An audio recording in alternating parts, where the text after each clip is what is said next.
Photo Mukasa. The Rama Mikwaya. Sa and I'm the Second Lady,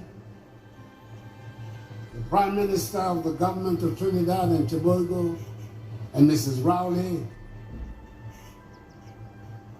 the former First Lady,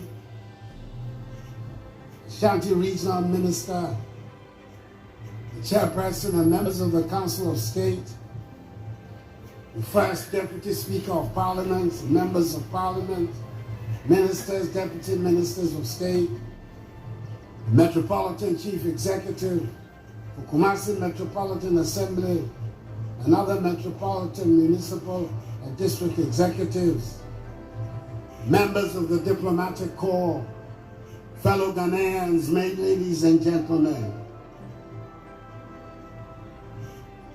I'm very happy to join you today to celebrate this remarkable anniversary of the installment of Otumfour Osei Tutu II, Asante Hene.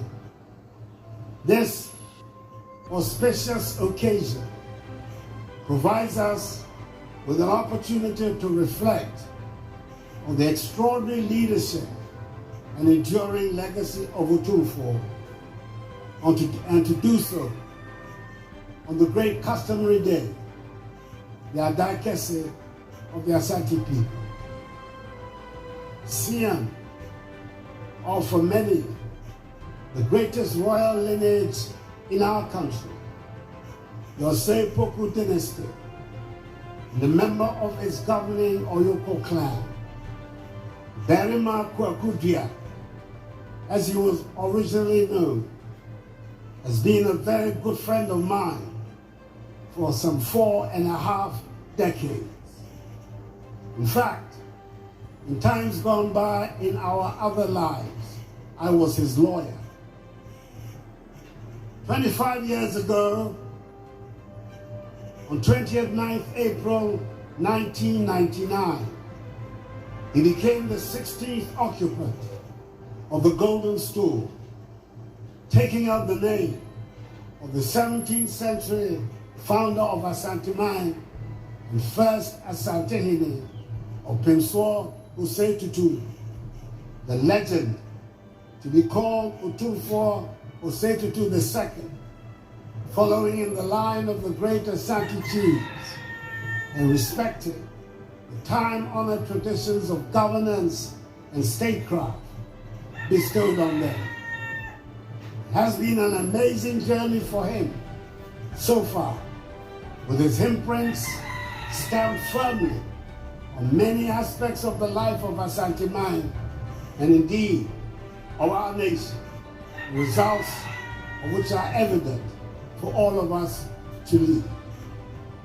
I extend warm, hearty congratulations on behalf of the government and people of Ghana to Otumfour Osei Tutu Abebio Oyoko PSA on the occasion of the 25th anniversary of his ascension onto the great Golden Stool of Asante, Sikajwa.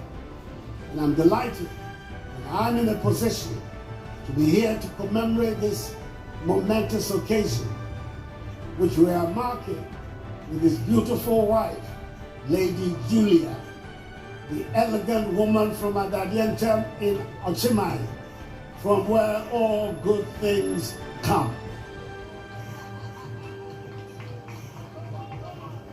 I was present at Kumasi Sports Stadium on that day, when with a state sword in his hand and his kuntunkuni cloth wrapped around his waist, Berima Kwakudia swore to uphold the traditions and paths charted by his 15 predecessors, and to continue to make Asante Mine a model traditional state in our country. By all accounts, he has lived and continues to live up to this noble undertaking. For a quarter of a century, Otumfour Osei Tutu II has served as a symbol of unity, progress, and tradition for the Asante Kingdom, and indeed for the entire nation of Ghana. Otumfour's commitment to the welfare of his people, coupled with his strong leadership, has earned him the respect and admiration of all. Under his reign, his dedication to improving the lives of his subjects and preserving the rich cultural heritage of Ashanti has been truly commendable, helping to ensure access to education for thousands and thousands of young Ghanaian children through the Otumfour Education Fund, joining the fight against the spread of HIV and AIDS, re-energizing and modernizing the institution of chieftaincy, and putting an end to unnecessary chieftaincy disputes within Asante are but a few of his many achievements and successes as Asante. But perhaps what sets Otumfour Osei Tutu II apart is his tireless advocacy for peace, reconciliation, and national cohesion. In a world fraught with division and discord, Otumfour has been a steadfast voice for unity and understanding, both within Asante and beyond. His efforts to promote dialogue and bridge divides have earned him widespread acclaim and admiration, making him a revered figure not only in Ghana, but also across the globe. He has continued with great fervor the praiseworthy tradition of Kumasi, the long-established 17th century capital of the Great Ashanti Kingdom, being the epicenter of multi-ethnicity and multiculturalism, where Anglo, Gan, Fanti Newtown, Zongo, and many other non-Ashanti communities live in harmony and peaceful coexistence with the indigenous Ashanti majority. In the same vein, Otumfour has managed to work successfully and enjoyed excellent relations with all 5 presidents of the Fourth Republic.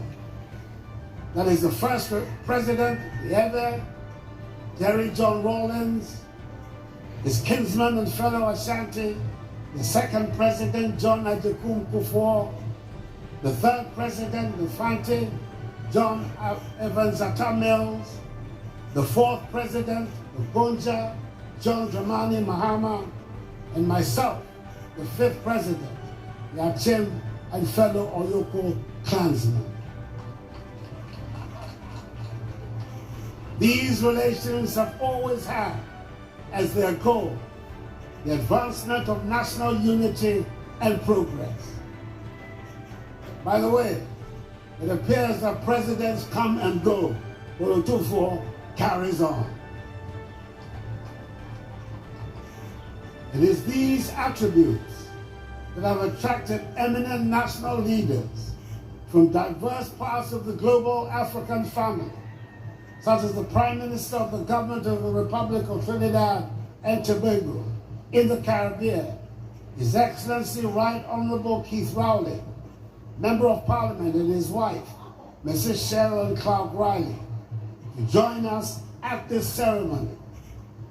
I say a big akwaba, a word of welcome to them and to their entourage, and to all other foreign dignitaries, and wish them a happy stay in our hospitable nation.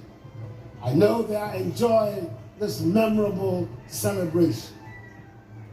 I want to use this platform, Otumfour, on behalf of the government and all the people of Ghana, to thank Prime Minister Rowley, the government and people of the Republic of Trinidad and Tobago for the exceptional welcome and hospitality they bestowed on you during your visit last year to Trinidad to be guest of honor at Trinidad's Emancipation Day, which they have now named African Emancipation Day.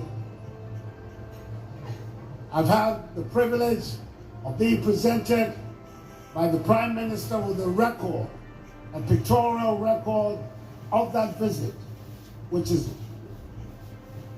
been named a King's Voyage, and it is a compelling and beautiful record. Not only do we thank him for that, we also thank him for his presence here this weekend with his wife and delegation to join us to commission prepare the first international airport, Kumasi, to participate in the grand dinner offered by Otumfour last night at Menchia, and to be here at the great customary occasion, the Adai Kesi.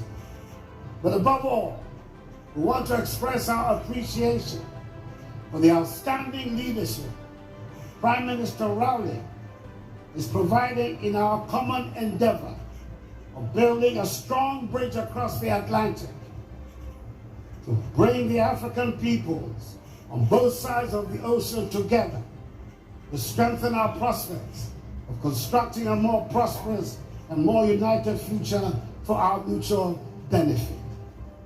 This is what our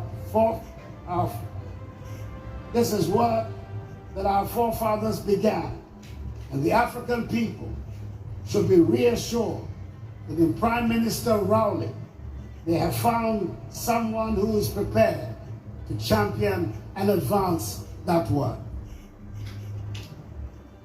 As we commemorate this significant milestone, let us draw inspiration from Otumfour's exemplary leadership and continue to work together towards a brighter, more prosperous, and more united future for all Ghanaians.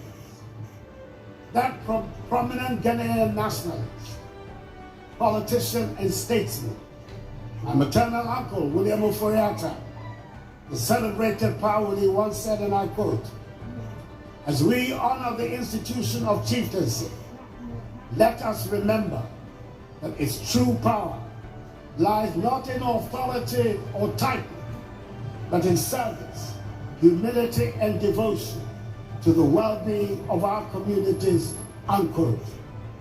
I dare say the reign of Otumfour Osei Tutu II thus far has been in full consonance with these words. On behalf of the government and people of Ghana, I extend once again my warmest congratulations to Otumfour Osei Tutu II on this historic occasion. May his reign continue to be blessed with wisdom, strength, and prosperity. And may Asante Mine continue to flourish under his wise and benevolent rule. May God bless Otumfour Osei Tutu II, Asante Hine, Asante Mine, and us all.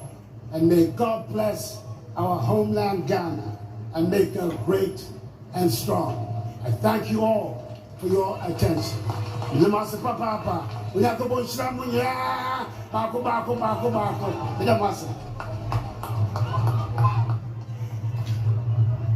Samede ya sɛ ɔmanpanin Nana Addo Dankwa Akuffo Addo wakasa